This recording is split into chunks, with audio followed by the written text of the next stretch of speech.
Bien, es tiempo de irnos, no hay elementos para más. Renato Álvarez, listo, un interesante frente a frente el día de hoy. Renato, gusto en saludarle. Feliz Navidad. Muchas gracias, Juan Carlos. Igualmente, igual para su compañera Ana, para todo el equipo de Televicentro, para todos los hondureños. ¿Qué tal? ¿Cómo la pasó, Juan? Gracias a Dios, muy bien, en familia. ¿Fue Danlí o se quedó en Tegucigalpa? Aquí en Tegucigalpa. 31 vamos para la ciudad de Danlí. ¿Con toda la familia? Con toda la familia. Así es. Cuando uno viene de la parte rural a la zona urbana, generalmente así se divide Toca dividirse. La Navidad y Año Nuevo. Un año aquí y el otro año de donde somos, también? de la ruralidad. ¿Usted se divide? Sí, toda la vida, hace 30 años, sí. Toda la vida, desde hace 30 años. ¿Va el 31 para allá, para el Porvenir? No, por condiciones especiales esta vez no. Ah, ok. Sí, tengo que quedarme aquí, sí. Bueno, he estado viendo en la mañana que se han suscitado operativos en Pimienta. Sí, operativos allá en Pimienta Cortés. Se han dado con la captura de 3 personas, por lo menos uno de ellos vinculado directamente en la quema de postas policiales y en la tortura de aquellos policías, de los 4 policías. ¿Se acuerda usted de Claro tránsito? que sí, sí. Pues se han capturado esta mañana. Han sido capturas efectivas por parte de la policía. ¿Y objetos robados se han encontrado? Objetos robados, no, aún no se han encontrado, pero aparentemente estuvieron involucrados en esto. Pero sí, Renato, por cierto, alguien me decía en San Pedro Sula de que muchas de estas compañías o empresas que venden enseres electrodomésticos, pues aparentemente en una de sus, de sus ventas, implementaban ellos GPS. Y así han llegado a recuperar ciertos enseres electrodomésticos, ciertos objetos. Han llegado poco a poco donde están estas personas. Ellos son los capturados. Ellos son los capturados. Todos de Pimienta. Todos de Pimienta Cortés. Son 3 capturados hasta el momento. Siguen los allanamientos, ¿verdad? Y bueno, estamos viendo imágenes de las personas que han sido capturadas. También en nuestro equipo de TN5 matutino. ¿Qué es eso? Estos son chalecos, mire usted, los chalecos de la Policía Nacional que aparentemente tenían esta gente. Se produjeron 2 incendios en la Iberia esta madrugada, Así en la colonia es. Iberia de la capital. Uno de ellos ha fallecido, Renato, lastimosamente. Él por ocultarse ante las llamas del fuego, se tuvo que ir a una parte de su casa, una persona, sí. Y ahí pues prácticamente pereció producto de las llamas. Lamentable esto que ha pasado. Bueno, Juan Carlos. Además, y si usted quiere, mire, Renato, 31 quemados por pólvora. Adultos y niños. Ya esta costumbre es difícil eliminarla, Juan Carlos. Es difícil. ¿Cuántas campañas de concienciación se han hecho en el país? Y mire usted los resultados siempre. Y un total de 16 personas fallecidas de forma trágica se reporta en este momento, a nivel nacional. ¿Muertes? 16. Bueno, 16. Muchas gracias, Juan Carlos. Gusto en saludarte, señor. Miren, hoy el tema central, solo me van a disculpar unos 5 minutos porque hay una noticia que por diversas razones, teníamos ya la Navidad y todavía no salíamos, no es que hemos salido, pero estábamos en el fragor de esa conflictividad política de las últimas semanas, es el voto de Honduras en la Organización de las Naciones Unidas. Honduras no desafió a Estados Unidos y votó en contra de una resolución de condena de la ONU por la decisión de Donald Trump de trasladar a Jerusalén, de trasladar la embajada de Estados Unidos de Tel Aviv a Jerusalén. Miren, es una noticia que tiene gran profusión en este momento, porque se está anunciando en medios internacionales que después de que Jimmy Morales, el presidente de Guatemala, ayer anunció que trasladaría la embajada de Guatemala de Tel Aviv a Jerusalén, que el próximo en hacer este anuncio va a ser Honduras. Que el próximo en hacer este anuncio será Honduras. Y ya les voy a dar así rápido detalle de esto, pero antes, el tema central de hoy en unos minutos será este que les va a presentar a continuación el periodista Cristian Nájera. Así que de inmediato vamos con usted, Cristian. Feliz Navidad. Buen día, Renato. Feliz Navidad a usted. Esperamos que le haya pasado bien dentro de lo que cabe, lo que se puede. Disfrutar estas fiestas de todos los años. Bueno, vamos a ver, la pregunta que tenemos para hoy es ¿por qué nuestra clase política es tan tosuda, es terca, obstinada? ¿Por qué es tan, hasta podría decirlo mucha gente, por qué es tan necia? Eso que estás diciendo, Tosuda. terca. Que no aplicó las recomendaciones de la Comisión de la Verdad y Reconciliación y que a final de cuentas nos llevaron a una segunda crisis política en menos de 10 años. Bien, esa es la pregunta. Para participar, @Frente a Frente HN si usted prefiere el Twitter, Frente a Frente HN si usted prefiere el Facebook, que es la red social que más usuarios tiene en Honduras, o si no, desde su mensajito, 4538 es el número al cual usted puede escribirnos y enviar sus opiniones. Le voy a repetir la pregunta para que la tengamos clara. ¿Por qué nuestra clase política es tan tosuda, terca, obstinada? ¿Por qué sucede eso? Que no aplicó las recomendaciones de la Comisión de la Verdad y Reconciliación que se dieron hace exactamente 6 años y medio, más o menos. Esa es la pregunta, Renato. Ese es el tema. Bueno, muchas gracias, Cristian. Muchas gracias. Así rápidamente, y esto lo vamos a abordar en el transcurso de esta semana, ustedes saben que esa decisión de Estados Unidos generó indignación y cosechó titulares en medios de comunicación de todo el mundo. Me estoy refiriendo a la decisión del presidente Trump de dar vía libre al traslado de la Embajada de Estados Unidos en Israel de Tel Aviv a Jerusalén. Esta fue anunciada el miércoles pasado. Y en ese momento del anuncio sería la única representación diplomática de máximo nivel en la llamada Ciudad Blanca, donde usted tiene judíos, musulmanes y cristianos. Después de las guerras del 67, del 73, esta última, la guerra del Yom Kippur, que los árabes atacaron a Israel y al final este último venció en esa guerra, se anexó la parte oriental de Jerusalén, con lo que toda Jerusalén quedó entonces en manos de los israelitas.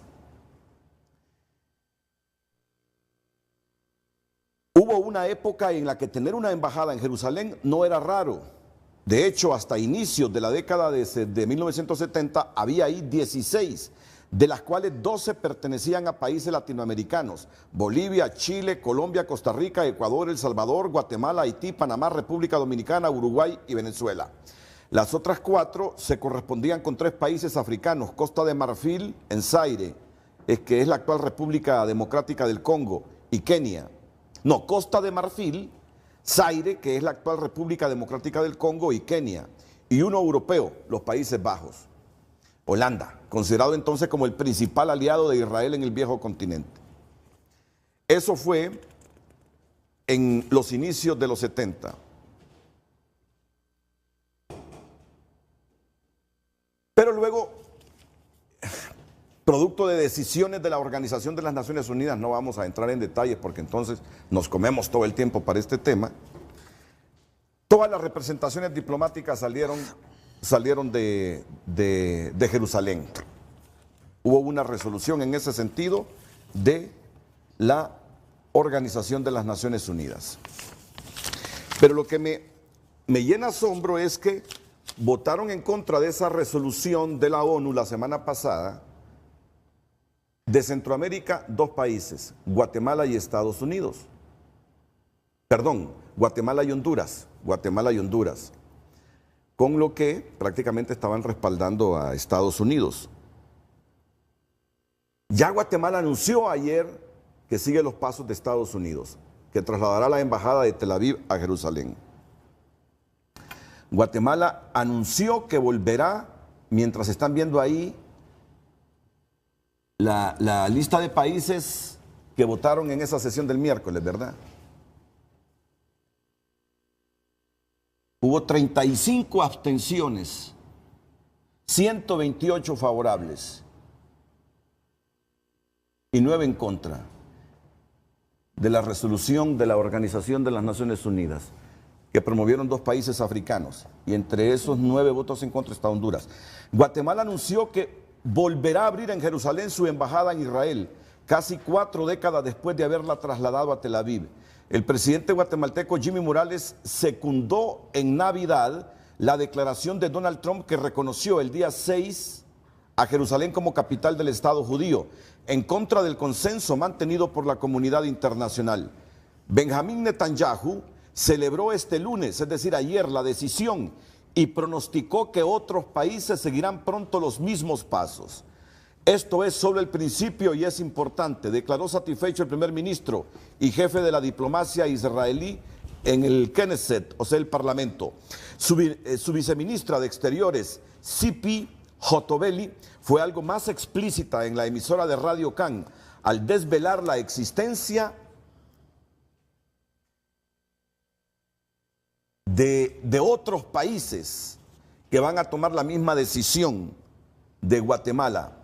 La prensa israelí, fíjense en esto, la prensa israelí apuntaba ayer a que Honduras será el siguiente en reconocer a la ciudad santa como capital de Israel, en la estela de la declaración formal del presidente norteamericano junto con Guatemala. Escúchese bien, la prensa israelí apuntó ayer a que Honduras será el siguiente en reconocer a la ciudad santa como capital de Israel en la estela de la declaración formal del presidente norteamericano. Junto con Guatemala, Togo y 4 microestados del Pacífico, Honduras fue uno de los 7 países que votó a favor de la tesis de Estados Unidos e Israel el pasado jueves en la Asamblea General de la ONU, frente a 128 países que rechazaron la decisión de Trump, 35 que se abstuvieron y 21 que no ejercieron su voto. Se abstuvo El Salvador, se abstuvo Argentina, para mencionarles países cercanos a nosotros, especialmente El Salvador. El diario Yediot Aronot incluye también a Paraguay y entre las naciones presumiblemente dispuestas a secundar a Washington, aunque fuentes diplomáticas israelíes puntualizaron que por ahora no hay ningún otro reconocimiento que añadir al de Guatemala. Hasta el giro dado por la Casa Blanca parecía existir un amplio consenso en la comunidad internacional para supeditar el estatuto final de Jerusalén a la consecución de un acuerdo de paz entre israelíes y palestinos. Estos últimos reivindican que Jerusalén sea la capital de su futuro Estado. Pero bueno, ya eso es historia, ya sería necesario un programa aparte para debatirlo con expertos. El hecho es lo que está diciendo la prensa israelí, que apunta a Honduras para ser el siguiente en reconocer a la ciudad santa como capital de Israel, en la estela de la declaración formal del presidente Donald Trump.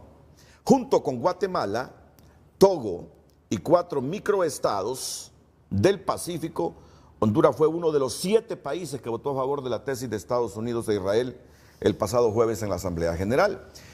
Y se están produciendo muchos análisis del porqué de esta decisión de Honduras. Ya les doy un poquito de contexto, en un minuto. Donald Trump dijo la semana pasada, o advirtió la semana pasada, que observaría muy bien a los países que votaran en su contra, en contra de Estados Unidos. Así lo dijo Donald Trump. Que observaría muy bien los países que votaran en contra de Estados Unidos en esta Asamblea General.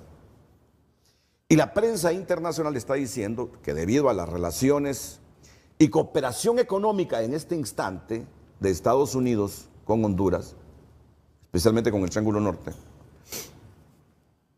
para estos dos países era difícil darle la espalda a Trump. Pero aquí hay que hacer la salvedad. Guatemala es uno de los 8 países patrocinadores de la fundación del Estado israelí en los 40. Han tenido una relación muy cercana, guatemaltecos e israelíes. Y no es de extrañarse que ahora los guatemaltecos sean el segundo país que anuncia que traslada su capital a Jerusalén. Pero fuera de eso, de la cooperación económica, en el caso de Guatemala es su relación histórica. Lo que se está diciendo de Honduras en este momento es que la situación política es tan frágil que el respaldo de Estados Unidos es fundamental para el presidente Hernández. No obstante que ya países como Argentina, como Costa Rica, como el Reino de España, la Unión Europea, Colombia, Taiwán y muchos otros países ya han reconocido los resultados del Tribunal Supremo Electoral. Pero cuando la OEA ha amenazado inclusive, mejor dicho, cuando el secretario Almagro ha advertido o ha sugerido que se repitan las elecciones en Honduras, Estados Unidos es ¿qué les digo?, la piedra donde se sustenta en este momento la problemática política de Honduras. Es el gran respaldo, es el gran respaldo. Y que debido a eso, Honduras no puede menos que no estar en contra de Estados Unidos. Y ya ven ustedes que la prensa judía está anunciando que pronto nuestra embajada de Tel Aviv será trasladada a Israel. Es la prensa, ¿verdad? Es la prensa israelita. No hay nada oficial de Honduras, no hay nada oficial de Honduras. Pero parece que seguiremos los mismos pasos de Guatemala. Bienvenida a la rectora Julieta Castellano, porque ella integró la Comisión de la Verdad y la Reconciliación, y ese es el tema central. Pero claro, no deja de tener impacto e interés este tema, rectora. Por supuesto que es un tema importante, que impacta, y esperemos que se tomen decisiones correctas en este punto, ¿verdad? En lo particular, yo soy partidaria del reconocimiento del Estado palestino, ¿verdad? O sea, esa ha sido una guerra enorme y haya habido problemas inmensos, y ojalá que Honduras no entre en un conflicto más de los que ya tenemos, ¿verdad? Porque digamos, Jerusalén es la capital de 3 culturas, ¿verdad? Y culturas muy particulares, muy de unas idiosincrasias totalmente diferentes a las nuestras, y hay que hacer las lecturas correctas en cada contexto, y ya Honduras tiene suficientes problemas para ganarse más adversarios, ¿verdad? Así que ojalá que la ponderación, el interés nacional, digamos, prive en estas decisiones. En Guatemala hay una fuerte comunidad evangélica también, y la prensa internacional ha destacado que ese es otro factor. Pero bueno, al final todos coinciden que fue la advertencia de Donald Trump. La amenaza. O la amenaza, sí. Que estaría vigilando con lupa a los países que votaron en contra. La amenaza, sí. Y al presidente Hernández se le presenta una situación sumamente compleja en este momento, ¿verdad? Por la cuestión política. Y el respaldo de Estados Unidos le ha dado un gran empujón en seguir 4 años más. Pero la Unión Europea, yo creo que en realidad la posición de la misión de observación de la Unión Europea fue clave, ¿verdad? Porque es inclusive más consistente, pese que señala objeciones al proceso electoral, que algunas de ellas inclusive ya las planteamos en el año 2013, pero su punto de vista fue muy importante. Yo creo que si la Unión Europea no saca esa declaración el mismo día que el Tribunal Supremo Electoral dio los resultados, los oficializó, digamos, el contexto hubiera sido mucho más difícil, porque fue una cadena de acontecimientos ese domingo, desde unas especulaciones en la tarde, o especulaciones y también espera de unos resultados que se decía que de la 1:30 iba a dar el Tribunal Supremo Electoral, y estuvo circulando que en 20 minutos se llegó la hora en que los dieron, y luego vinieron los Twitter de señor Almagro, que uno que estaba recibiendo información en esos momentos decía, aquí algo está pasando, ¿verdad? Y vino después ya el llamado a Almagro que no se den resultados, y luego la oficialización de los resultados.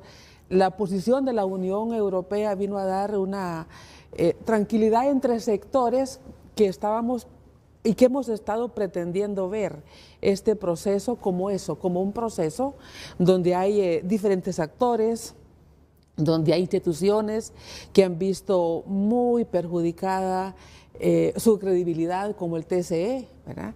Y luego yo creo que el tema de Jerusalén es un tema de un equilibrio mundial, Y también hay que leer la Unión Europea, no solamente Estados Unidos, sino la Unión Europea en este contexto, ¿verdad? Sí, es complejo. Es complejo. Es complejo. Es complejo, ¿verdad? ¿Cuál fue Es el término complejo. que utilizó usted? Porque Honduras no ha tomado la decisión. Por lo menos Sí. oficialmente no se conoce nada. Pero ya hay rumores en Israel de que después de Guatemala viene Honduras.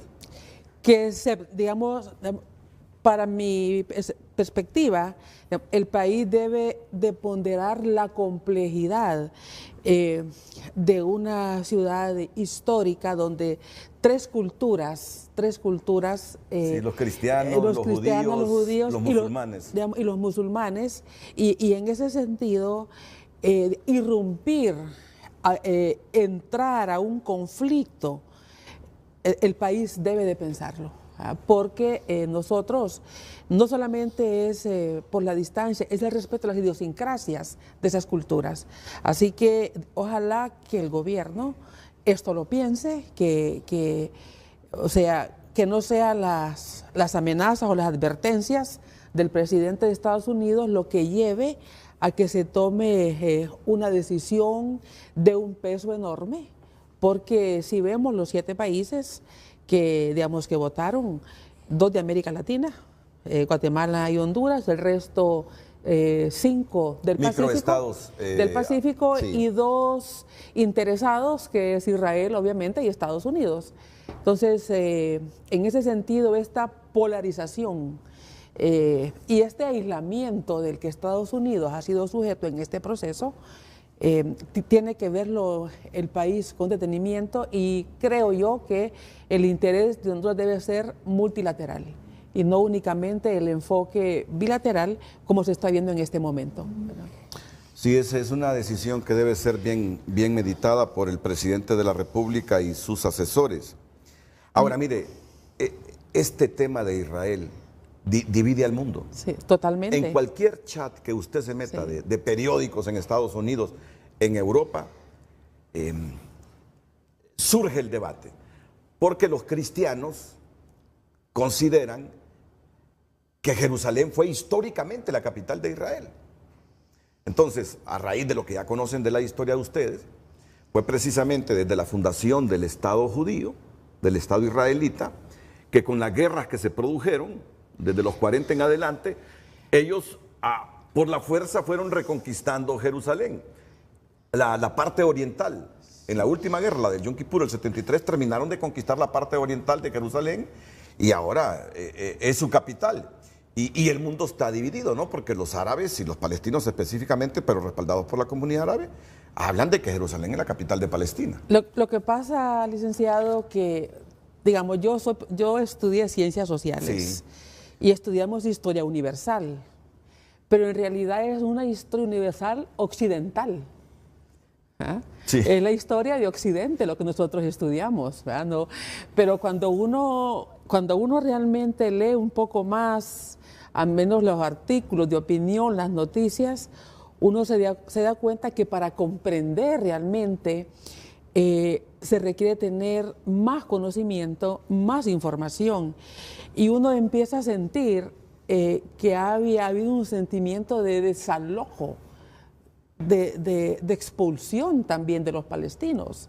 Entonces, en ese sentido, en mi opinión, yo no tengo la información suficiente, pero sí me parece que es un nivel de complejidad mayor.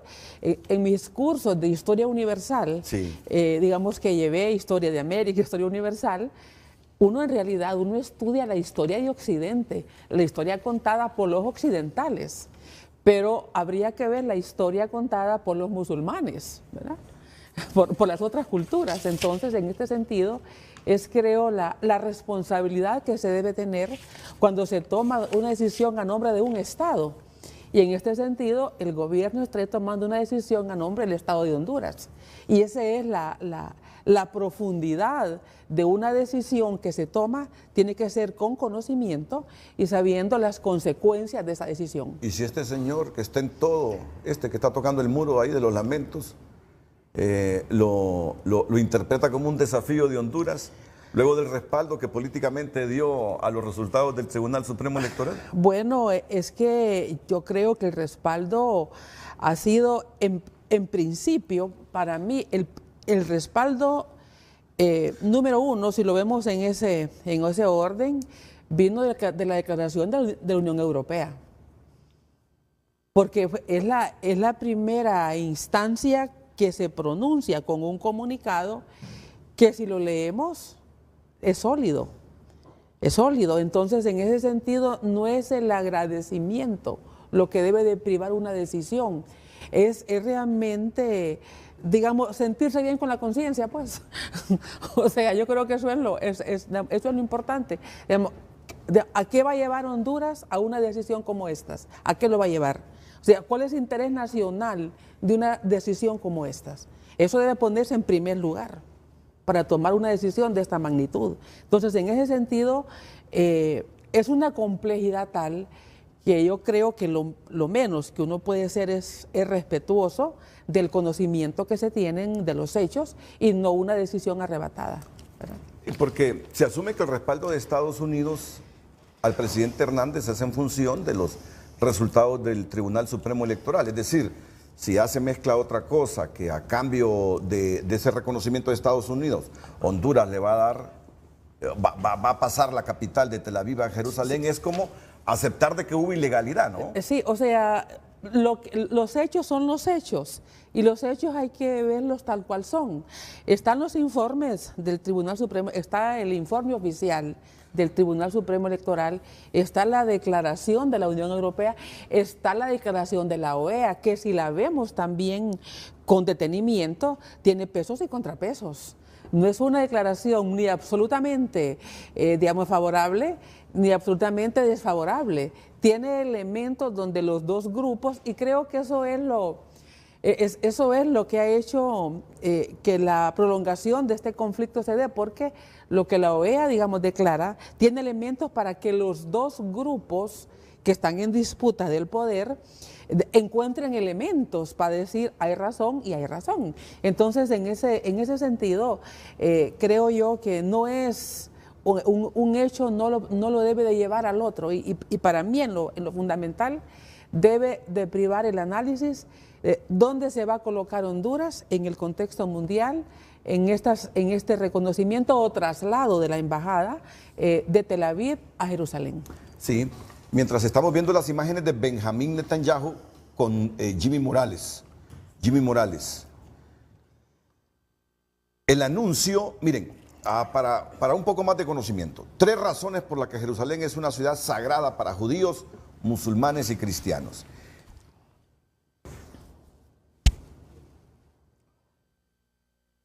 Ya se las leo. Pero antes, el anuncio había sido precedido por decisiones similares de Venezuela, Uruguay, Chile y Ecuador, países que ya estaban a la búsqueda de nuevas sedes en Tel Aviv. Esto es historia. En la década de 1980, Costa Rica y El Salvador reabrieron sus embajadas en Jerusalén, pero las volvieron a trasladar en 2006. El entonces presidente costarricense Óscar Arias alegó que tener su sede diplomática en la Ciudad Santa había sido un error histórico que impedía a su país tener casi cualquier tipo de relación con los países árabes.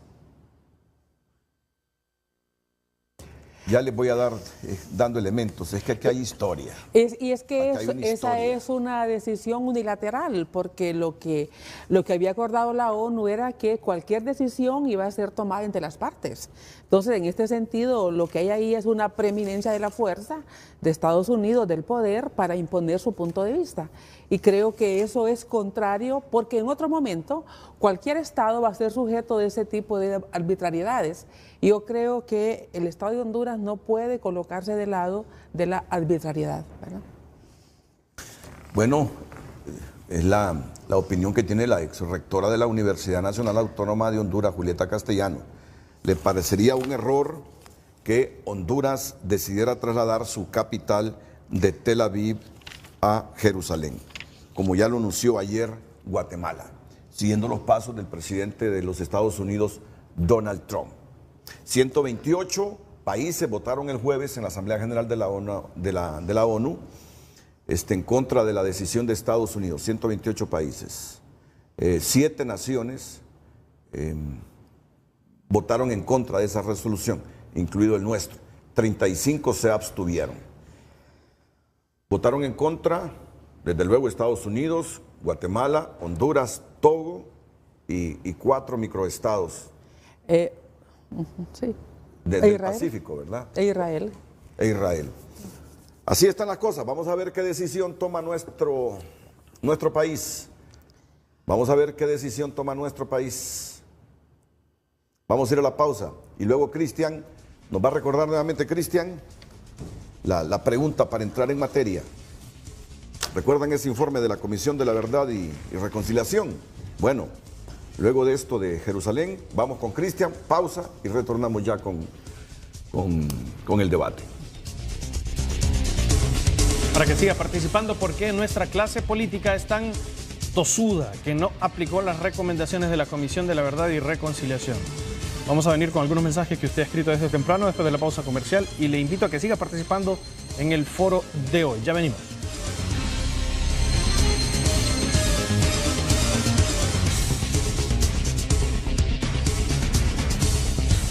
Ya regresamos a Frente, gracias a Empresa Energía Honduras. Trabajamos para vos. Continuamos con Frente, gracias a Sherwin Williams. Para convertir tu obra en arte, pregúntale a Sherwin Williams. Seguimos con el Foro Líder. Vamos a leer algunos mensajes, los primeros que usted ha escrito para participar en el tema de hoy. Vámonos a Twitter, que tenemos ahí las primeras reflexiones de la gente. Dice Carlos Ortiz, respondiendo a la pregunta, un ejemplo sencillo: para el expresidente Zelaya solo le interesaba tener su acuerdo de Cartagena para que no fuera juzgado por su corrupción, lo demás le valió. Carlos Ortiz acusa al presidente Zelaya de corrupto. Miki Andoni dice, ningún país puede modificar la geografía, las constituciones de los países o tomar decisiones propias del Estado usurpado. Si no, la capital de Honduras, ¿dónde será dentro de poco? Esto refiriéndose al tema del reconocimiento de Jerusalén como capital de Israel y no de Palestina. Y vamos a ver el mensaje de Obedi89, dice, y responde así: apatía, codicia, corrupción, poder. Entre paréntesis, suena como la intro de Batman del futuro, pero es verdad. Yo le agregaría megalomanía y sentencia el tuit con la siguiente frase: no estamos listos para la reelección. Yo le invito a que participe en la consulta de esta mañana.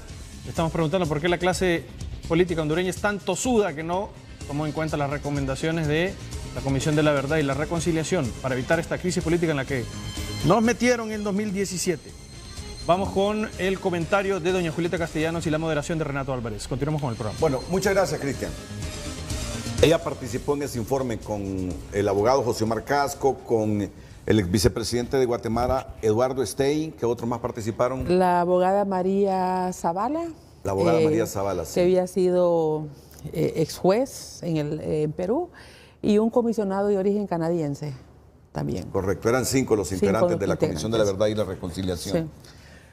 ¿Usted cree que de haber implementado todas las recomendaciones, así como ustedes lo estamparon ahí en ese informe, Honduras en estos últimos años se hubiese evitado tanta conflictividad, tantos problemas que estallaron justamente desde el 26 de noviembre en adelante?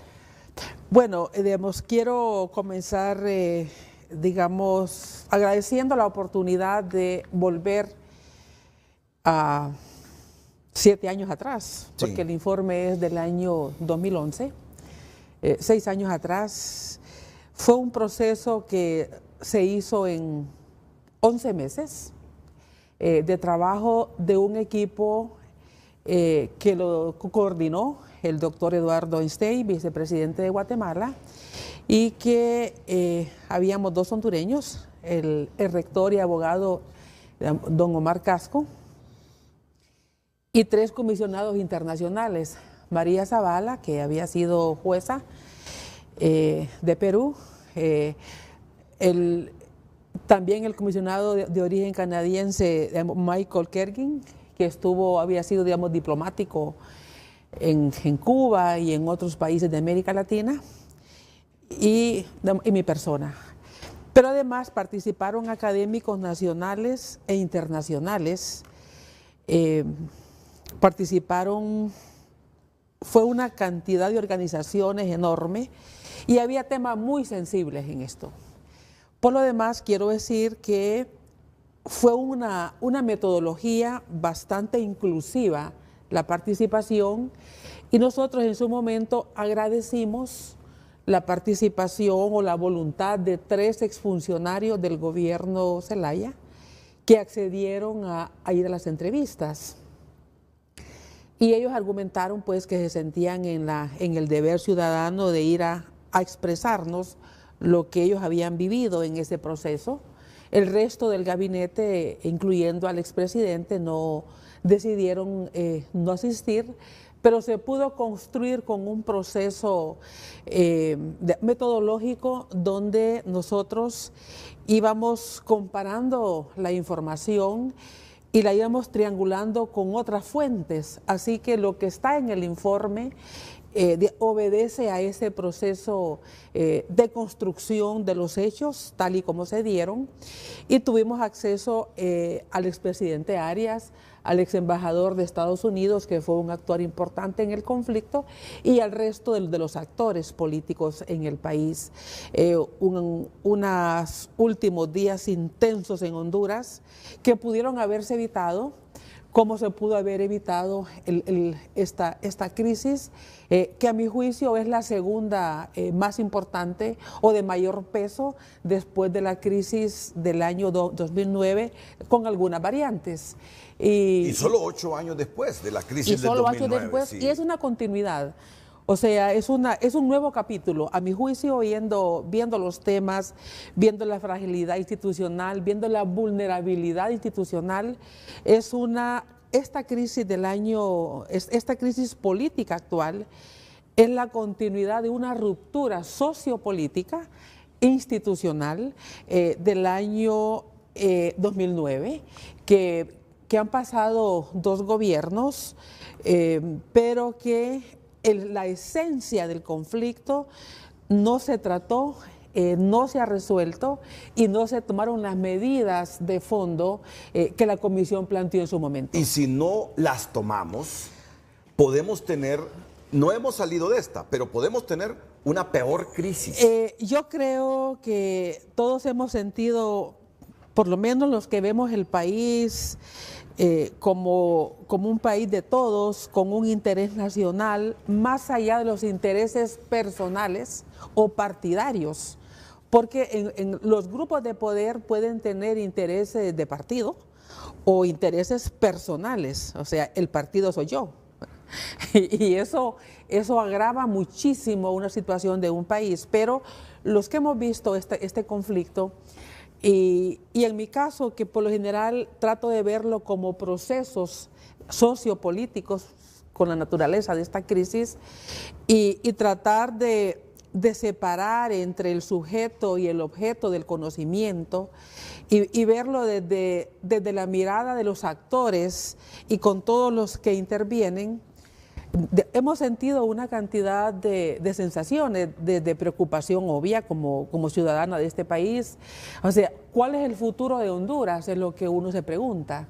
Y yo creo que debería haber un debate de diferentes sectores, de diferentes estratos, viendo cuál es el futuro de Honduras. ¿Qué le espera a Honduras en un contexto de polarización, en este contexto de crisis? ¿Cuál es el futuro de Honduras en 10, 20 años? Si estas crisis que se están viviendo, digamos, cíclicamente, porque no se resuelve del fondo, porque los mismos políticos no toman las decisiones que tienen que tomar, o no las toman correctamente o completamente, sino que toman medidas para paliar las crisis, y luego volvemos a estas confrontaciones.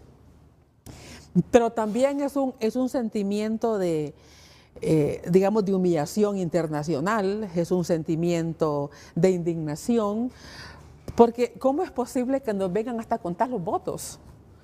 O sea, que no haya en el país institucionalidad capaz de contar de forma creíble los votos, y que tengan que venir misiones internacionales, y ahora estemos pidiendo que el diálogo no, que lo dirijan otros, porque nosotros aquí no nos queremos a nosotros mismos. O sea, ¿qué ciudadanos ha construido este país? que no creemos entre nosotros. Para eso existen las universidades, o sea, ¿qué ciudadanos se han formado en Honduras que cualquier problema tiene que venir de afuera a resolverse?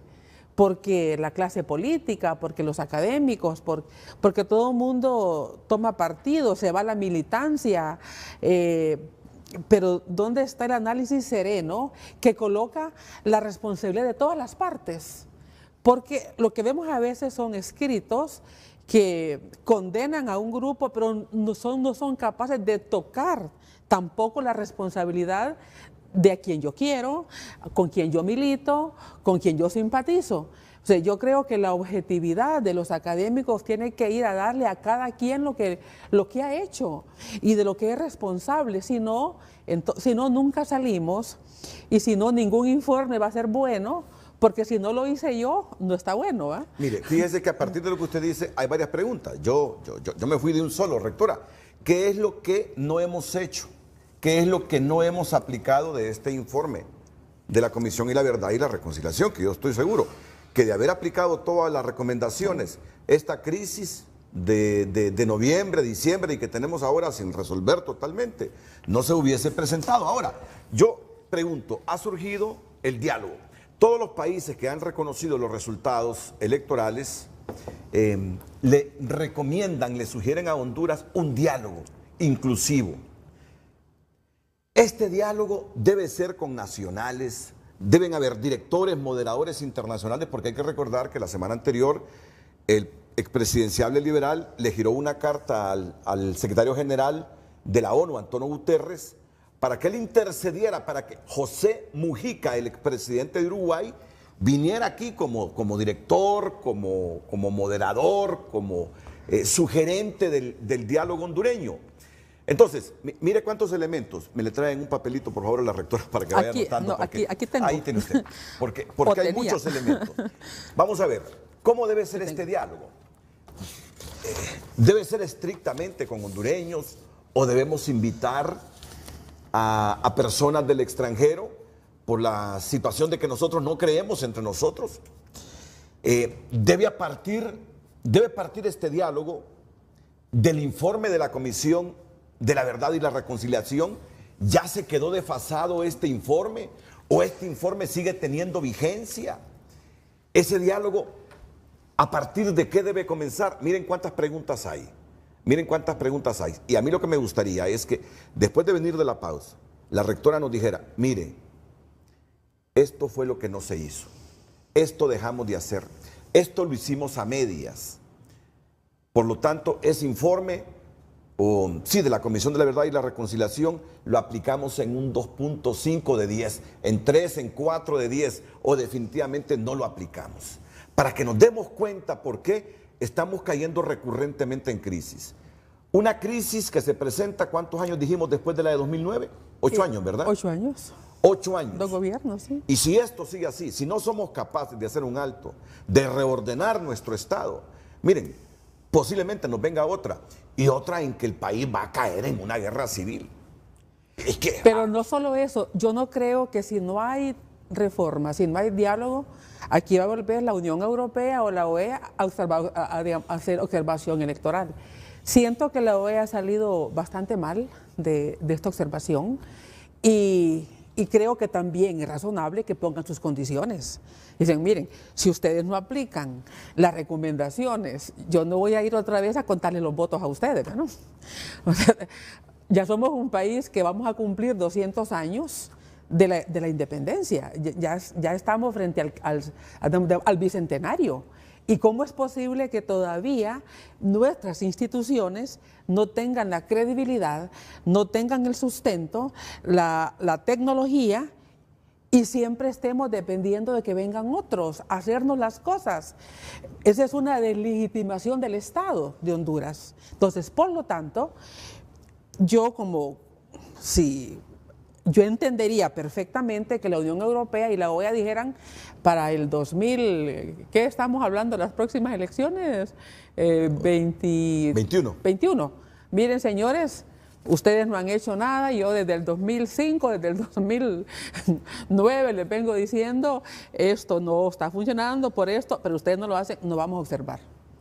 Y entonces ahí va a ser peor. Entonces, por lo tanto, yo creo que como hondureños, un ápice de dignidad nacional tendría que ser arreglarnos nosotros internamente y no estar pidiendo que nos reconozcan lo que hacemos, porque nosotros somos incapaces de validar nuestro propio trabajo.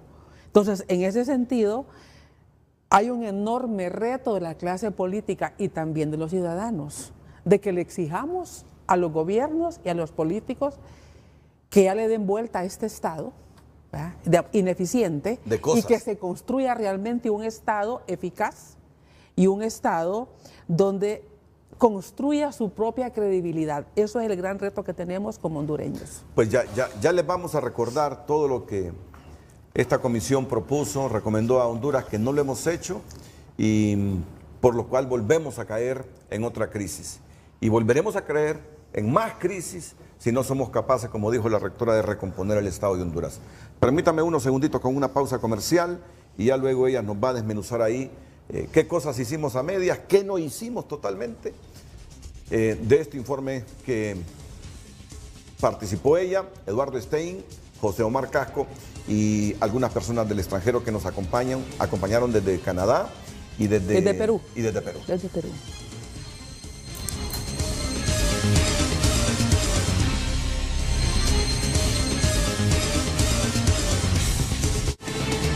Ya regresamos a Frente gracias a Banco Popular, tu banco alero. Continuamos con Frente a Frente gracias a Tigo. Me llega.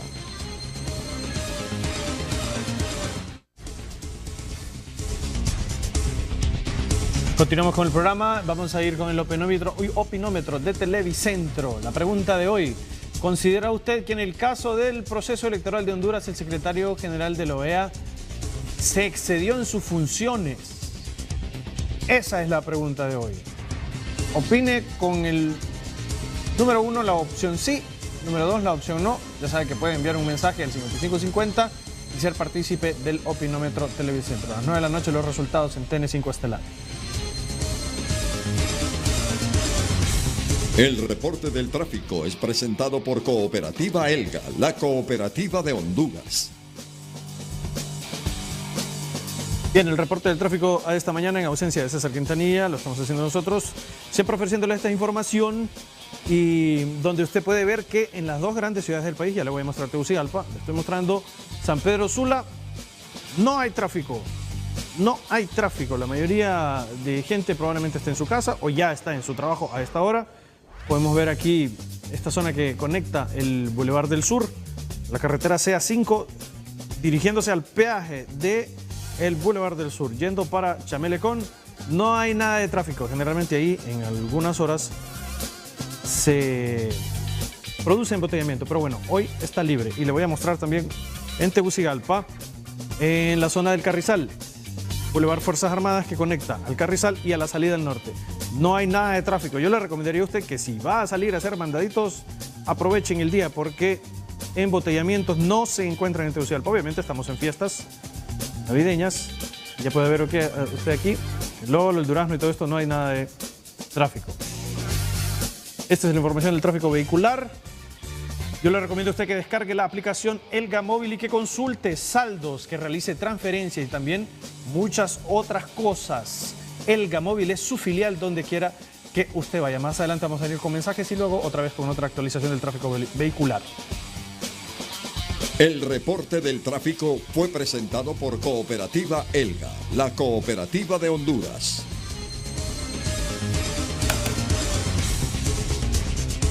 Muy bien, rectora.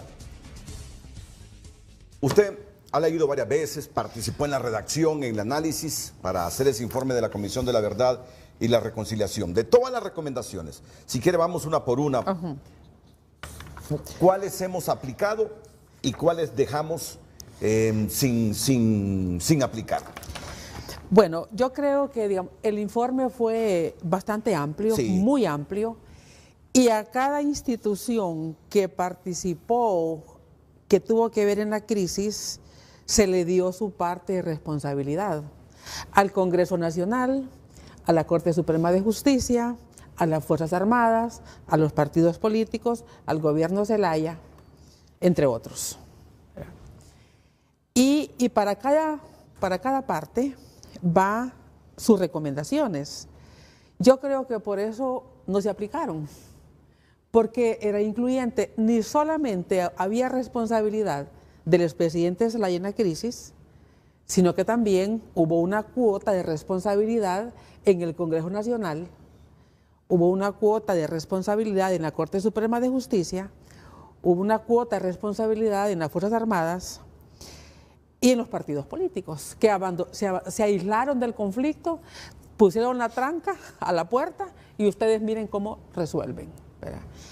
En ese sentido, ayer me leí de nuevo las recomendaciones y me leí de nuevo los hallazgos. Mire, la vulnerabilidad institucional es uno de los temas que planteó el informe con una claridad enorme, porque tuvimos a todos los actores, los partidos políticos. Y mire que solo la interrumpo porque el informe se llamó "Para que los hechos no se repitan". No se repitan. Para que los hechos no se repitan. Exactamente. Y la rectora ha dicho, mucho de la crisis del 2009 ha pasado a una segunda etapa justamente en esta crisis. Es una continuidad. De 2017. De 2017. Y el informe dijo, para que los hechos no se repitan, y se han vuelto a repetir, se volverán a repetir, probablemente se vuelvan a repetir si no tomamos en cuenta estas recomendaciones y todo lo que puede englobar el próximo diálogo nacional. Fíjese que uno de los núcleos con lo que aparece, en las recomendaciones son las recomendaciones en el ámbito constitucional. O sea, la comisión mandaba a una revisión constitucional. Y porque ahí estuvo en aquel momento el núcleo del conflicto, porque la Constitución no señalaba un procedimiento de cómo tratar el caso cuando un funcionario del nivel de presidente se excedía en los mandatos que la ley le da. Si uno miraba el conflicto, el año 2009, desde que la crisis, a nuestro juicio, tiene un detonante que es la selección de los magistrados a la Corte Suprema de Justicia, el conflicto se origina porque el presidente Zelaya quiere que se elija a unos magistrados que no participaron en el proceso de concurso. Y él quiere quiere imponer a unos magistrados que, sin haber estado en el concurso, sin estar en la lista de los 45, el Congreso los elija. Y hubo amenazas de que iban a llevar tanquetas al legislativo. O sea, hay que recordar eso porque ese fue un uso excesivo del poder. Entonces, la Constitución de la República de Honduras no establece cómo se maneja el caso legalmente cuando un funcionario del estatus de un presidente se excede en sus funciones. Y ese es un conflicto, y hay por parte del presidente Zelaya un desacato absoluto a las instituciones, del Estado de Honduras. Cuando el CONADE, interviene el CONADE, que era don Ramón Custodio, y señala que no puede haber esa consulta, la Procuraduría General de la República, que era la procuradora doña América, no recuerdo el apellido en este momento, mis disculpas, pero fue un informe contundente, la Corte Suprema de Justicia, y aún así hubo un desafío absoluto al Estado de Honduras. Un presidente que desafía al Estado se siente por encima del Estado de Honduras. Y luego ya estábamos en el año electoral Y era marzo de ese año y al tribunal solo le habían pasado el 5% del presupuesto para que hiciera las elecciones, porque nunca la ministra de ese fin envió el presupuesto al Congreso Nacional. Mire que me he recordado de estos hechos porque me leí de nuevo el informe. O sea, me leí de nuevo al menos las recomendaciones Sí. y los hallazgos. Entonces, estamos viendo el año 2009 una vulnerabilidad institucional donde el Tribunal Supremo Electoral también está de rehén por la parte financiera del presidente de la República. ¿Por qué? Porque el tribunal inclusive también ya ha decretado o ha aprobado, ha resuelto que no puede haber la consulta, que no puede haber publicidad en los medios de comunicación, y los medios de comunicación todos mirábamos la campaña de la cuarta urna. O sea, digamos, el Estado no lo respetó nadie. O sea, no lo respetó el presidente, no lo respetaron los medios de comunicación, no lo respetaron las demás instituciones, porque todo se fue con una maquinaria para que hubiera la consulta. Los partidos políticos, según el informe, digamos, el presidente Zelaya le ofrece a Micheletti la presidencia de la constituyente y los partidos tradicionales no aceptan ir a una consulta porque dicen están fuera, digamos, de la ley. Entonces se asocia con la UD. Es la UD el partido que apoya al presidente Zelaya para que haga la consulta. Yo recuerdo que nosotros nos dijo el diputado Marvin Ponce, que en ese momento era, digamos, diputado, mire, nosotros obligamos a Zelaya a que hiciera la cuarta urna y le dijimos que si no iba a correr la sangre. Y lo dijo en la forma como él habla, ahí están los testimonios. Entonces, digamos, no podemos decir que el Estado es débil hoy. No, el Estado es débil desde antes. Y el Estado lo hemos debilitado o lo debilitan todo aquel que se siente por encima de la ley y todo aquel que cree que una resolución de un juez no hay que aplicarla, que una resolución del Tribunal Supremo Electoral no hay que aplicarla. ¿Y sabe qué es lo grave? Que cuando es nuestro presidente, entre comillas, nuestro me refiero porque somos afines a él, lo justificamos y decimos, qué bien, no se deja, ¿verdad? Porque aquí no tenemos ni demócratas ni Estado de Derecho. O sea, lo que hay son caudillos. Entonces, cuando el caudillo se coloca por encima de la ley y es nuestro caudillo, es nuestro presidente, porque somos parte de su gabinete o porque estamos de acuerdo en lo que va a hacer, porque el fin justifica los medios, lo aplaudimos. Pero cuando es el otro que lo hace, ¿verdad? Ahí sí lo condenamos. Okay. Y eso es cuando se pierde credibilidad. Y eso es cuando se pierde legitimidad. Porque uno le dice, ay, ¿por qué no dijo nada cuando usted miró al otro que también hacía lo mismo? No, es que cuando uno trata de distanciarse de aquel sujeto y lo trata de ver como un objeto del conocimiento, tiene que repartir parejo. Tiene que decir, mire señor, usted puede ser muy presidente, pero no puede hacer eso. O usted institución, ¿verdad? Pero no, yo creo que digamos, el problema es cuando el país se parte, se parte, y en ese sentido no solamente fue la UD, fue la base social de todo el 2009, estaban las ONGs derechos humanos que desde nuestra perspectiva se politizaron de manera extrema en este conflicto. Me parece bien que haya recordado eso, pero a la luz de esas recomendaciones que producto de esa crisis hicieron ustedes, no se fortaleció el Tribunal Supremo Electoral. ¿Por qué caímos en una nueva crisis? Porque las recomendaciones, ¿y por qué le menciono la vulnerabilidad institucional que nosotros quedó claro? Y todos lo sabemos, eso no es un descubrimiento. Todos sabemos que están politizadas las instituciones, pero no se hizo nada para que eso no pasara, ¿verdad? O sea, para cambiarlo me refiero. ¿Con qué instituciones? Comencemos. En primer lugar, el Tribunal Superior Electoral, porque es el órgano rector de los procesos electorales en Honduras. Y es el órgano que resuelve sobre los procesos electorales. Por eso resolvió el 2009, no puede haber consultas, no puede haber publicidad y no le hizo caso a nadie, ¿verdad? El presidente siguió y la publicidad siguió en todos los canales. Entonces, en ese sentido ahí, no, y la Corte Suprema de Justicia tampoco hizo nada, porque la Corte Suprema, con aquella resolución del tribunal, con esa primera resolución, digamos, el Ministerio Público, digamos, hubiera actuado. Aquí hubo un desacato. Eso no sé cómo se llama en términos legales. No quiero decir sedición o otro concepto porque no sé cuál es el concepto, no soy abogado, pero ahí hubo un desacato. Y entonces el Ministerio Público también debió actuar. Pero todo el mundo no actuemos.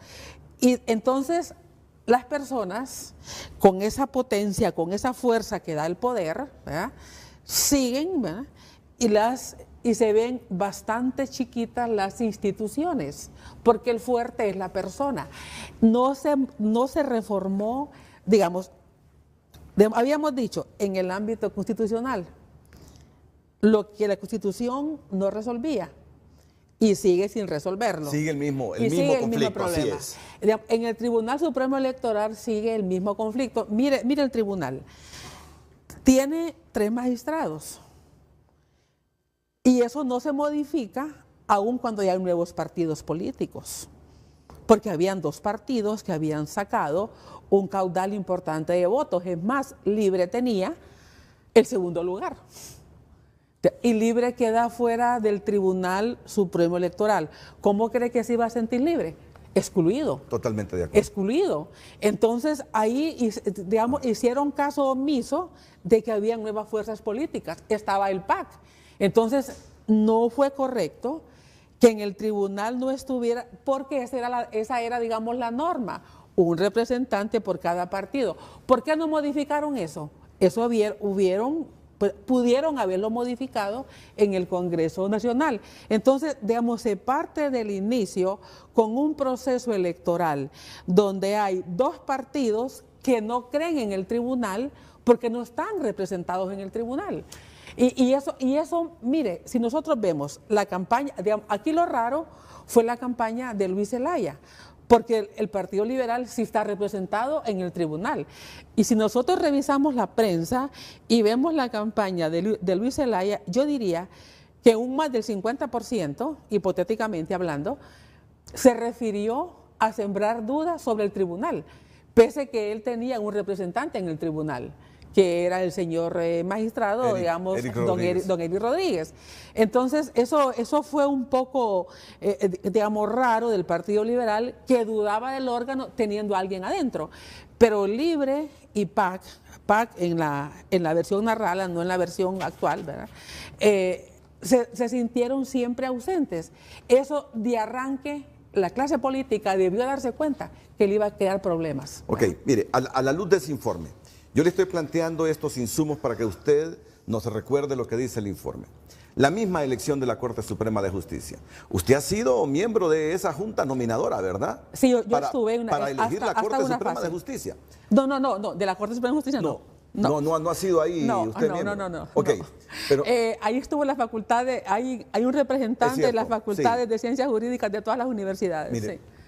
¿Por qué siempre los 2 partidos tradicionales, a pesar de todo el tamiz de los filtros que se han puesto en los últimos años, por qué siempre le salen electos 8 y 7, 7 y 8 de liberales y nacionalistas? Miren, comencemos también a analizar la manera de elegir la Corte Suprema de Justicia. Lo otro, y este es punto clave, con la consulta de Zelaya, Manuel, que era ilegal,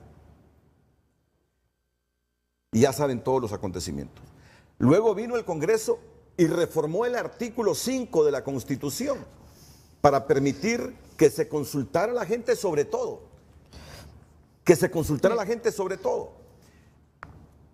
¿Por qué no se utilizó esa reforma para consultarle a la gente si quería la derogatoria del artículo que impedía la reelección presidencial? Si después de Zelaya se hizo la reforma para que la gente tuviera la oportunidad de decir, sí, no, quiero que siga ese artículo que impide la reelección, o ya no quiero que siga ese artículo que impide la reelección. ¿Por qué no utilizaron la consulta? Si ya la Constitución lo permitía, que no lo permitía cuando Manuel Zelaya. ¿Por qué se fueron allá a la Sala Constitucional? ¿Qué nos planteó sobre eso? Porque creo que nos planteó algo el informe de la Comisión de la Verdad y Reconciliación sobre eso. Y me lo va a decir la rectora en unos minutos, después de la pausa comercial. Miren lo que estamos diciendo. No es la primera vez que lo decimos aquí en Televicentro. Lo dijimos el año pasado, lo dijimos este año. ¿Por qué no se utilizó la consulta si había sido reformado el 5 de la Constitución? Los tiempos de Zelaya no había opción. No había opción. Pero esta vez sí había opción. ¿Por qué se utilizó la vía del Poder Judicial? ¿Qué nos dijo la Comisión de la Verdad y la Reconciliación para que los hechos no se repitan, que no aplicamos, que no hicimos para derivar otra crisis? 8 años después de la que tuvimos en el 2009. Y también les voy a hacer un anuncio sobre la carrera San Silvestre del último día de este año. Ya está aquí el patrocinador de la carrera San Silvestre, don Freddy Sánchez, que nos va a hablar un poquito dónde ustedes se pueden ir a inscribir para la carrera San Silvestre del final del año. Estamos hablando aquí de lo que hemos dejado de hacer y que nos los ha dicho, háganlo para que no vuelvan a repetir los hechos del 2009 y que no queremos hacer. Vamos con el opinómetro, pausa y retornamos. El opinómetro de esta mañana. ¿Considera usted que en el caso del proceso electoral en Honduras, el secretario general de la OEA se excedió en sus funciones? Tiene dos opciones ahí. Sí y no. Cualquiera de esas dos opciones, sí y no. Puede enviarlas al 5550 y participa en el opinómetro Televicentro.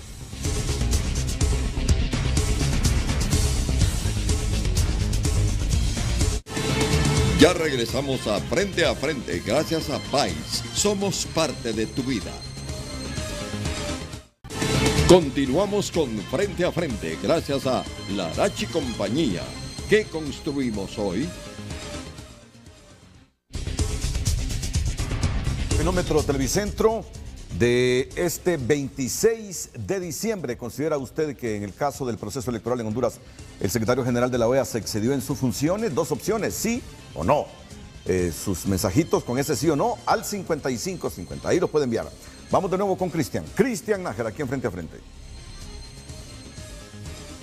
Tenemos mensajes, tenemos redes sociales, tenemos Facebook a esta hora. Vamos a ver, dice Reyes Sacasa Olga. Esto suda, dice la clase política, porque en nuestro país hay impunidad. Si se fuera más severo en la aplicación de la ley, no se estaría preguntando eso. Alfonso Teruel González, ¿no les conviene hacer una elección transparente por el manoseo que se hace para traficar con los políticos? No les conviene el voto por distrito electoral, el voto digital y una tarjeta nueva para votar. Por eso es que la clase política es tosuda, dice Alfonso Teruel. Dunia Torres, si no respetaron la Constitución, van a respetar las recomendaciones de la Comisión de la Verdad, dice.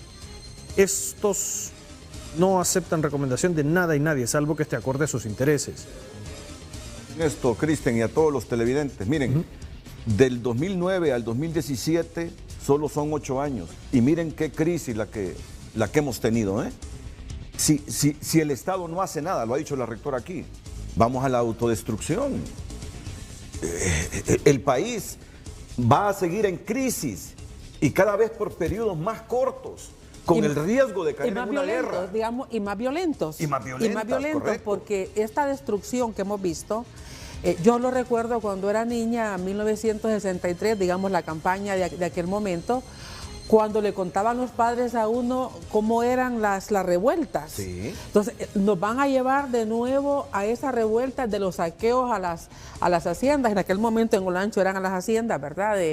Digamos, el ganado lo sacrificaban, hasta las canoas de la leche las picaban. O sea, ese odio que se está fomentando en el país, odio de personas contra personas, o sea, pobres contra pobres inclusive, ¿no? Aquí no es un tema inclusive de clase social.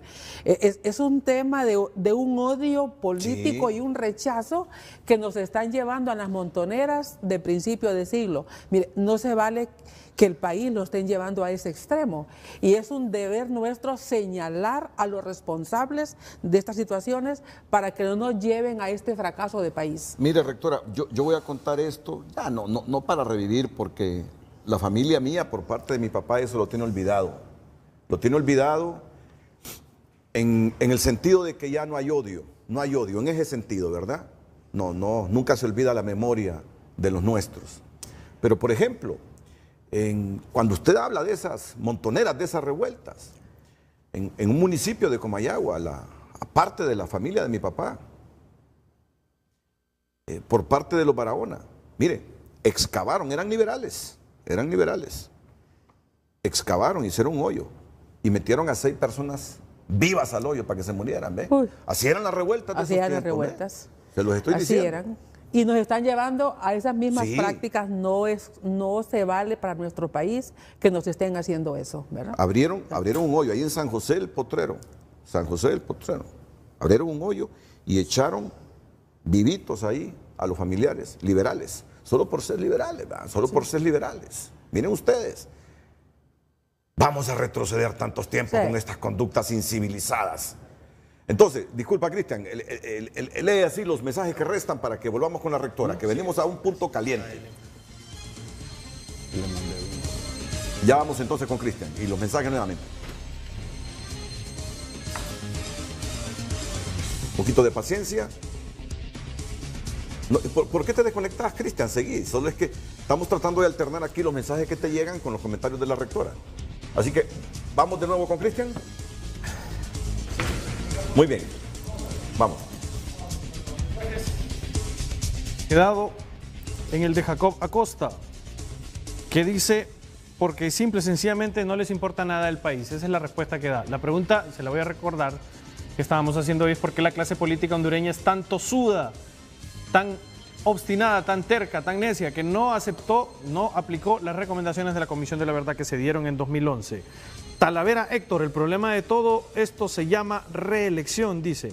Y nos dice Oduber Barrientos Manueles, porque los procesos electorales no son confiables. Esas son las opiniones de la gente hasta ahora. Más o menos por ahí van, Renato. Bueno, muy bien, Cristian. Vamos a tener otros mensajes. Entrémosle de lleno a esto, rectora.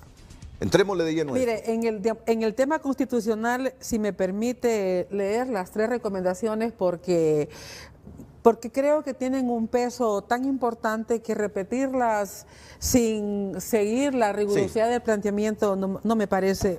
Podemos omitir algo. Decía la número 1.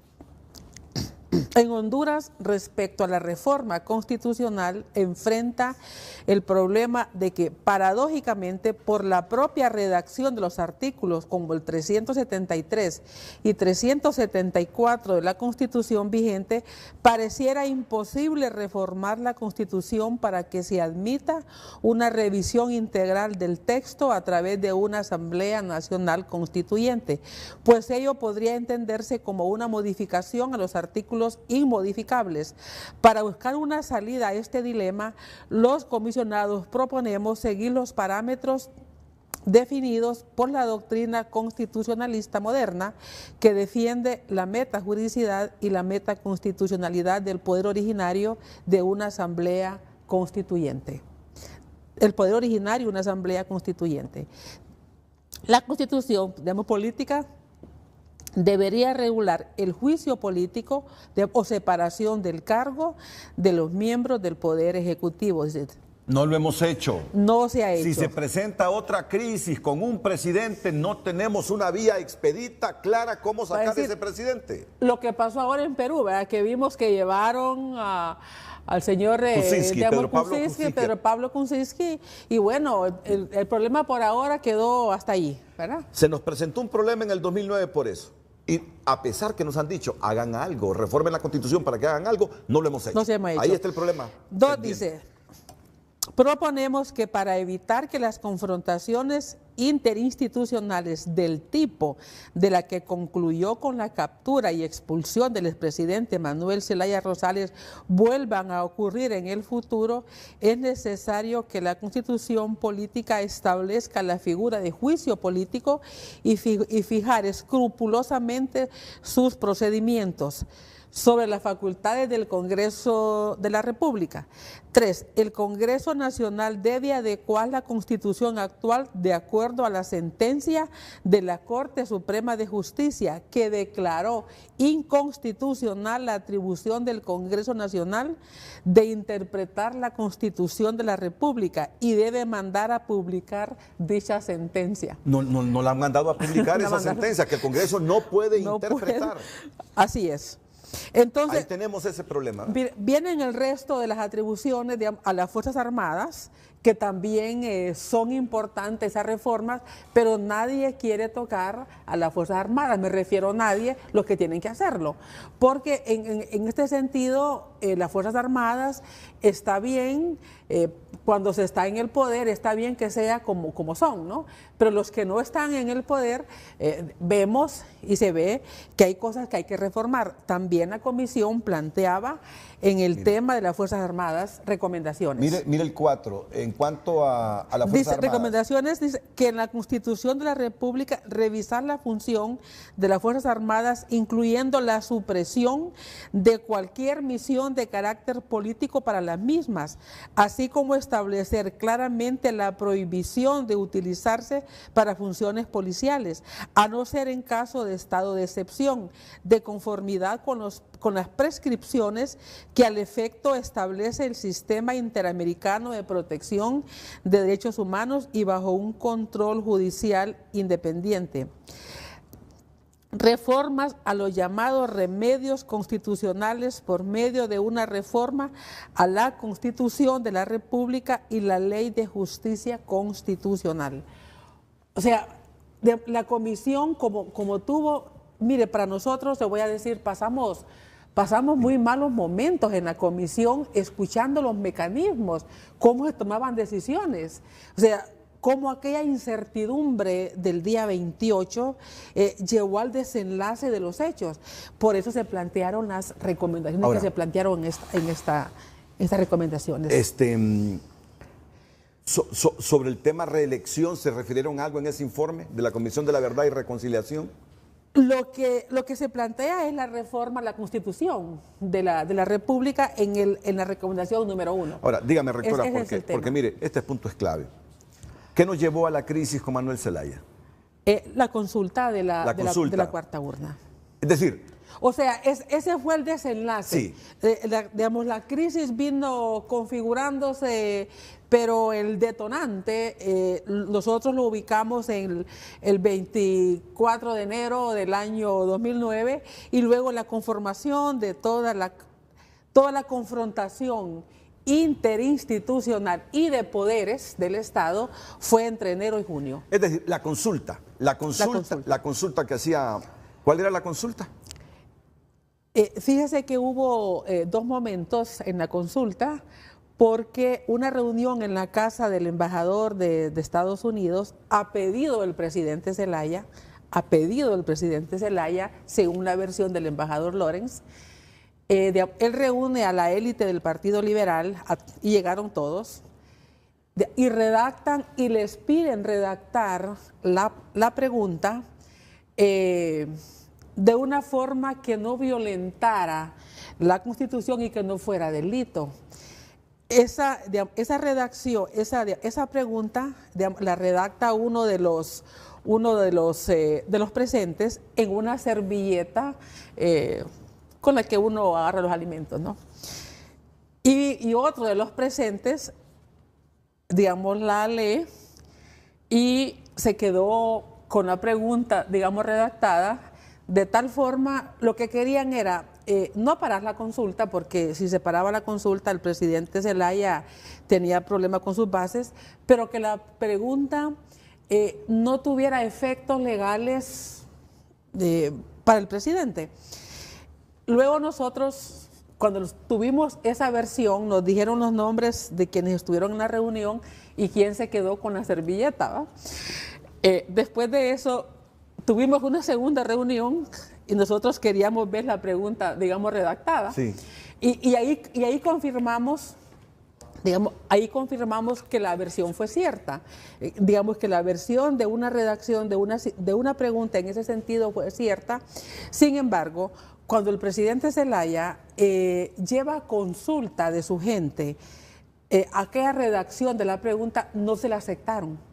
O sea, por eso es que nosotros pudimos constatar que el presidente Zelaya fue obligado y fue obligado a llegar al 28 con la consulta por las bases en las cuales él se sustentaba, que era UD, eran las ONG de Derechos Humanos, eran sindicatos, eran gremios docentes, que fue básicamente la base de apoyo que tuvo para la propuesta de la Ahora, consulta del 28. Así en un minutillo.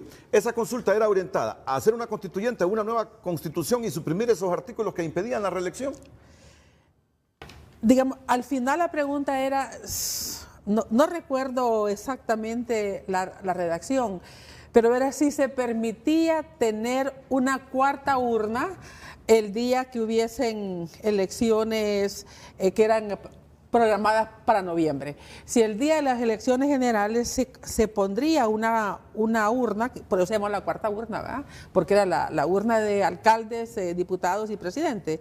Si una cuarta urna para una consulta. Y por eso es que la salida se miró tan abrupta que por una consulta que se iba a hacer, se llevara a una, porque la presunción era, o sea, la presunción, lo que se imaginaba la gente era, la duda era que después de esa consulta el presidente se iba a quedar por todo el tiempo más como Chávez o como Chávez en ese momento. Sin embargo, nosotros tampoco encontramos ningún elemento objetivo que nos llegara a pensar que después de la consulta Él se quedaría en el poder. Él se quedaría en el poder.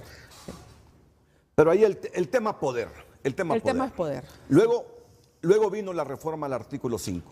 A raíz de eso que pasó con Mel, para que la gente pudiera ser consultada en plebiscitos y referéndum.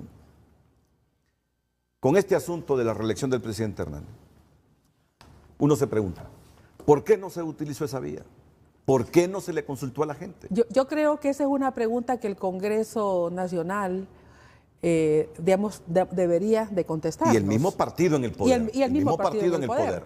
Porque, sí, me refiero al Congreso porque son los diputados los que van a la Corte, ¿verdad? Y hacen su planteamiento. Pero sí siento yo que es un elemento, que es parte del elemento de la confrontación actual.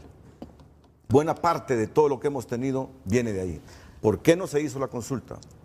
Y tenemos, creo,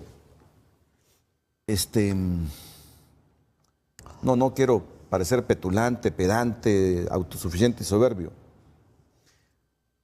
Estamos revestidos de moralidad para decirlo, porque esto se dijo en público y se dijo personalmente.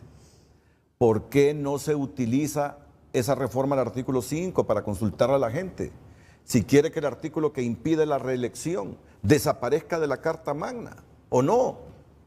Yo creo que fue como una actitud entre pasividad, tolerar y expectativa. Yo creo que los partidos políticos, si se hubieran plantado en firme, los tres primero y luego los dos, eso pudieron haberlo detenido. Sin embargo, lo denunciaron, pero no lo rechazaron de manera contundente, ¿verdad? Creo que en un principio, mi percepción muy personal, que hay otras obviamente, creo que el presidente Zelaya, en un principio, él quería participar también. Yo creo que él lo vio bien en un principio y se miró como candidato. Es más, yo recuerdo una declaración, digamos, y habría que buscar esos testimonios para ser fieles a la historia. Yo recuerdo haber leído que el presidente Zelaya dijo: yo soy político y quieren que yo, político, ¿verdad?, me salga de la política, parafraseándolo, ¿verdad? Yo puedo enfrentarme a Juan Orlando, porque el único que puede vencer a Juan Orlando soy yo. Eso sí lo recuerdo, que fue casi textual. Entonces, cuando uno leía eso, uno creyó que entre los partidos se habían puesto de acuerdo, que los tres partidos habían admitido estar de acuerdo con lo que habían hecho para la reelección. Y creo, mi percepción también es que quien frena a Zelaya es el Frente de Resistencia, porque el Frente de Resistencia es el sustento más claro y es el sustento fuerte, de fuerza, de choque que tiene, digamos, que tiene Zelaya en las calles. Sin el Frente de Resistencia, Zelaya no tiene calle, porque las otras gente que lo apoya no va a la calle, ¿verdad? Mel pudo parar la reelección. Mel con su Frente de Resistencia pudo parar la reelección. Pero él jugaba también a la reelección. Pero él jugaba a la reelección. Él jugaba a la reelección. Entonces, cuando él declara, cuando él dice, yo político quieren que no entre a la política, yo soy el único que le puedo ganar a Juan Orlando. Entonces, yo creo que eso vino a bajar bastante la tempestad, y yo no puedo asegurar, yo no puedo decir que ellos habían negociado, porque a mí no me consta, pero si uno lee las declaraciones, uno puede intuir este tipo de acercamientos que pudieron haber existido. Y yo recuerdo que fueron los líderes de base social los que se oponen, lo que le ponen el freno al presidente de Zelaya. Pero Mel jugó a la reelección. Mel jugó a la reelección. Sí. Y uno de los que, y esto lo debo decir aquí también por la historia, uno de los que lo dijo en su momento y lo dice ahora, que fue lo que no le gustó, fue el periodista David Romero. Hay que admitirlo. Y en esta época de autocríticas. Pero Mel jugó a la reelección y por eso fue vacilante, fue un híbrido en todo esto. Porque miren, en Paraguay, en 3 semanas pararon la reelección en Paraguay. Y los paraguayos, con la clase política opositora que no quería la reelección. Y aquí no. Aquí jugaron casi todo el año con eso. Hasta que el Frente de Resistencia le dijo a Mel, no, así no puede llegar a la presidencia. Otra vez. Bajo ese esquema de Juan Orlando no puede llegar. Yo por eso digo que Mel al final, con toda esta crisis, va a terminar negociando una constituyente, una constitución y ese artículo fuera. Inclusive me parece que hubo opiniones de diputados de Libre en el Congreso Nacional, me reservo los nombres porque no estoy muy segura, donde estaban en contra del presidente Zelaya, de su aspiración de ser candidato. Ahora, pero también, rectora, yo creo que aquí el presidente de la República debe hacerse su autocrítica también. Debe hacerse su autocrítica, porque también él es corresponsable. Él como líder de ese Partido Nacional, como presidente de la República que buscaba la reelección, él debió pensar también en las consecuencias y él debió decir, si yo participé en la reforma del 5 de la Constitución, ¿por qué voy a forzar a una sala que todo mundo cree le favorecía a él para que me allane el camino para la reelección? Él es corresponsable. Yo creo que en este momento el presidente Hernández tiene que ser autocrítico, tiene que ser autocrítico. Él es corresponsable de la crisis también al no haber utilizado esa vía de la consulta. Mire, esta crisis requiere que se junten, que escuchen, que analicen, que miren retrospectivamente el país y que lo miren prospectivamente al país. Yo creo que es más, digamos, el llamado a diálogo es más que una lista de supermercado. Es más que decir, porque cuando uno ha estado en estos escenarios donde se reúnen los presidentes con las comunidades, yo estuve en una reunión con el presidente Lobo. Me dice producción que siga después de la pausa, que siga después de la pausa con esto, porque vamos a esto del diálogo también.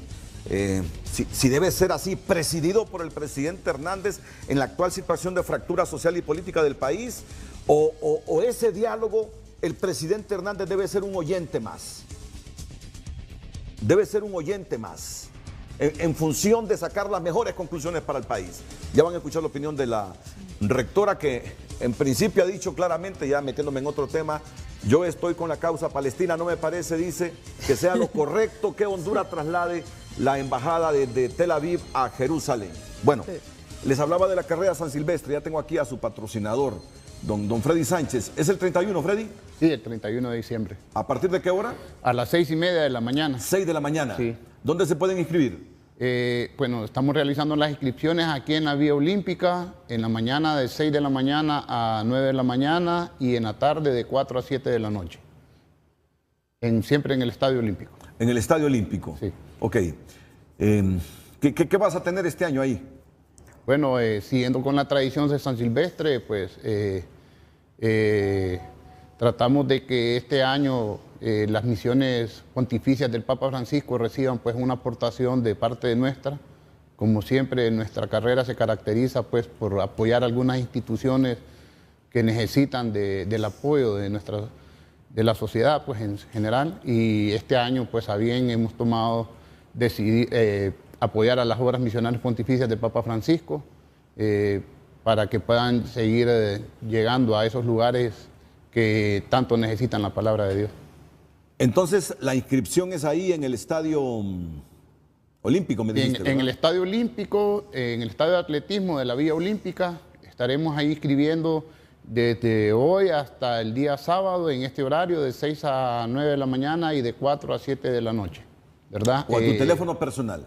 El teléfono 9770-7219, y también el día del evento, el domingo 31 de diciembre, vamos a hacer inscripciones desde las 5 de la mañana hasta las 6 de la mañana, ya que esta carrera tiene una característica bien especial. No es como las demás carreras que se da un pitazo de salida, sino que nosotros utilizamos el llamado a la misa de las 7 de la mañana de la Iglesia Guadalupe.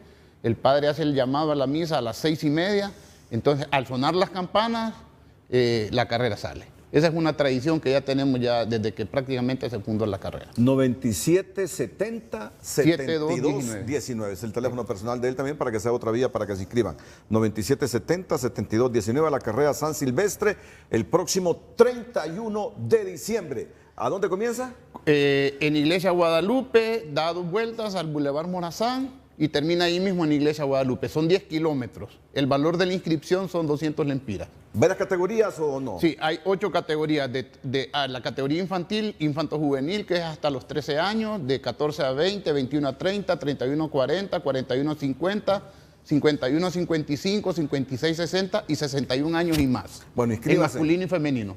Inscríbanse con tiempo para participar. Hay 300 medallas también, licenciado. Ok. 300 medallas a los primeros 300 corredores que lleguen a la meta, y trofeos para primero, segundo y tercer lugar en todas las categorías masculino y femenino. Freddy Sánchez, el patrocinador, no es patrocinador, el organizador. El organizador de la carrera San Silvestre de fin de año, la última del año la última. 2017. Este es un motivo para terminar pues el año haciendo algo positivo, haciendo actividad física, para que las personas se propongan pues iniciar un nuevo año con otro tipo de mentalidad, para cuidar un poco más la mente, cuidar un poco más el cuerpo, ¿verdad? Y terminar el año, como le digo, pues haciendo actividad física. Éxito, Freddy, con la carrera. Muchísimas gracias por su apoyo, licenciado. Muy bien. Vamos a la pausa.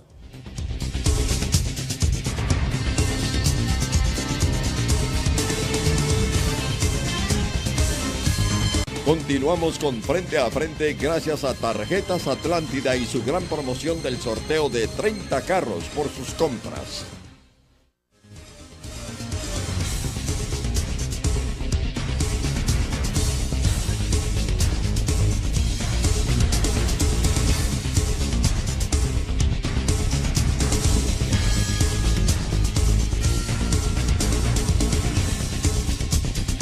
El reporte del tráfico es presentado por Cooperativa Elga, la cooperativa de Honduras.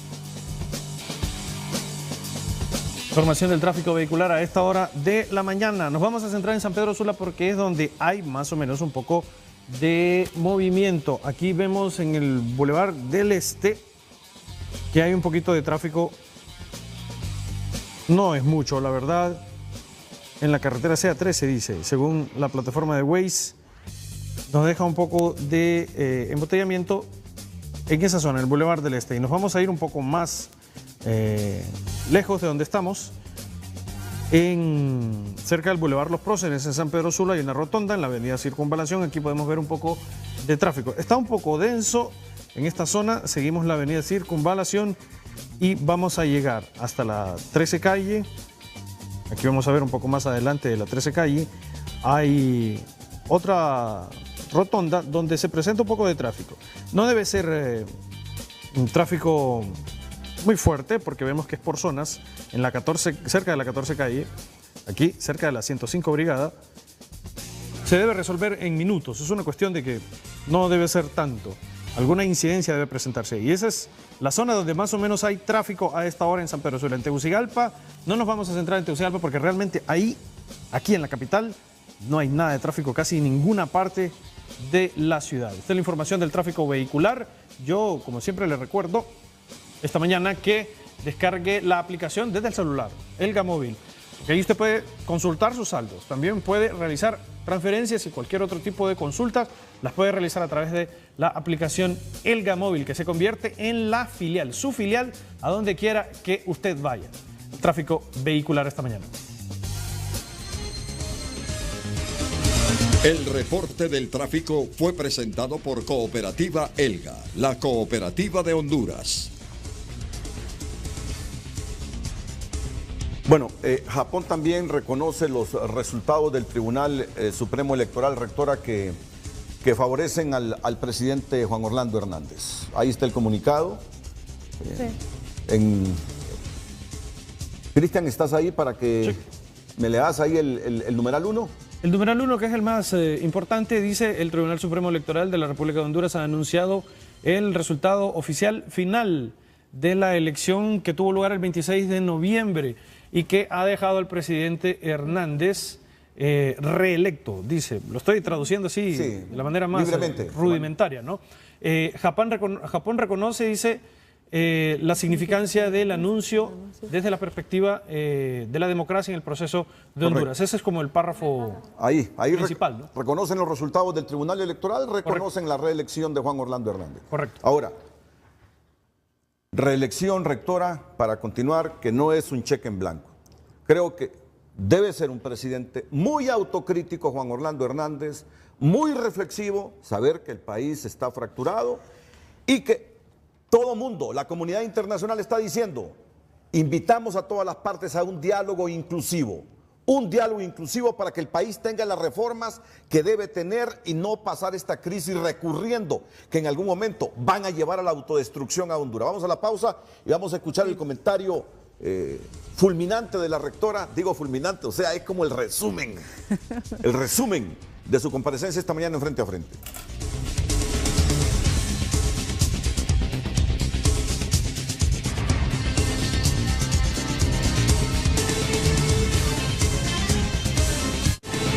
Ya regresamos a Frente gracias a Crediviunsa.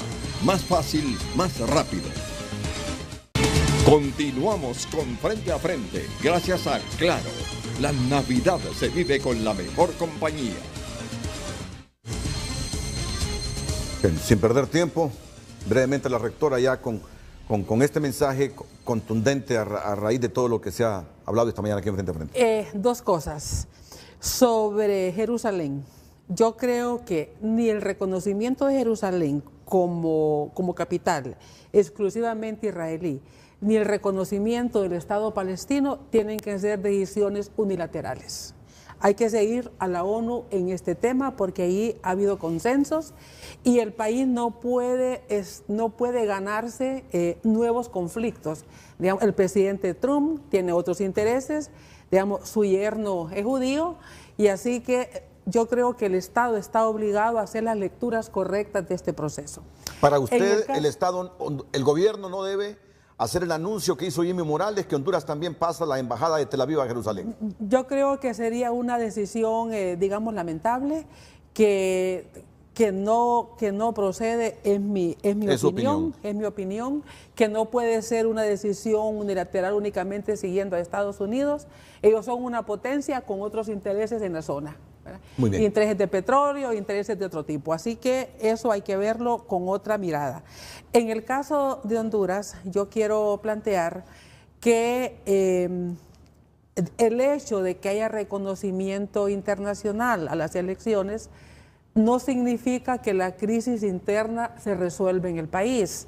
Aquí hay una profunda fractura social y política e institucional que tiene que resolverse, a diferencia del presidente Lobo, que hereda una crisis político-social en su gobierno y también aislamiento internacional que se resuelve o empieza a resolverse después del informe de la Verdad y Reconciliación, que los estados lo resuelven, en este momento está una situación diferente porque hay un reconocimiento que se va sumando, pero hay una crisis institucional, hay una crisis de vulnerabilidad del Estado institucional, digamos, de derecho, y eso tiene que resolverse. El diálogo es importante, pero no es una lista de supermercado. No es que van a ir, yo quiero carretera, quiero escuela, quiero centro de salud, porque eso se resuelve con el Ejecutivo. Esta es una crisis de los poderes, digamos, del Estado, que incluye Congreso Nacional, Corte Suprema de Justicia, toda la estructura. ¿Debe venir gente de afuera? Bueno, eso pues me imagino yo que va a ser imperativo, así se está pidiendo. Sin embargo, yo también soy partidaria de que se tenga credibilidad en nuestras instituciones y que se fortalezcan nuestras instituciones. ¿Debe ser presidido por el presidente ese diálogo? Él debe ser parte porque le va a tocar impulsar cosas, pero deben ser otros actores y fundamentalmente los actores políticos, porque son los que le generan al país, digamos, el conflicto. Los que se suman al conflicto, los que tienen carencias, pobreza, dificultades, se suman, pero la génesis del conflicto es político-institucional. La rectora, el reconocimiento internacional a los resultados del Tribunal Electoral que dejan al presidente Hernández como reelecto no termina con la crisis, con la fractura social, política e institucional del país. Debe haber un diálogo, pero no un diálogo ir a pedir carreteras. Un diálogo para resolver todos estos problemas que ya nos los había advertido la Comisión de la Verdad y la Reconciliación y que nosotros no hemos aplicado. Así de simple. Así de simple. Mire, hay que leer el informe. Y con esto termino, producción. Digamos, hay que leer el informe, yo me lo leí ayer de nuevo, y en realidad tiene hallazgos que si se sistematizaron y tiene propuestas serias, responsables, comprometidas con nuestro país, hay que asumirlas. Muy bien, vamos a la última pausa.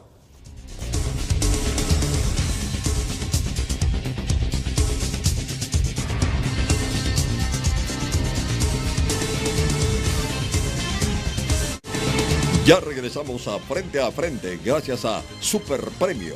Vive tus sueños. Continuamos con Frente a Frente, gracias a Banco Lafice, compromiso sin fronteras. Bueno, a todos, muchas gracias, buenos días. Esta mañana con nosotros la ex rectora Julieta Castellano. Muchas gracias, rectora. Muchas gracias. Pasen un buen año, gracias, 2018. igualmente. A todos, muchas gracias, buenos días. La mañana del 5 a continuación aquí a través de la pantalla Líder.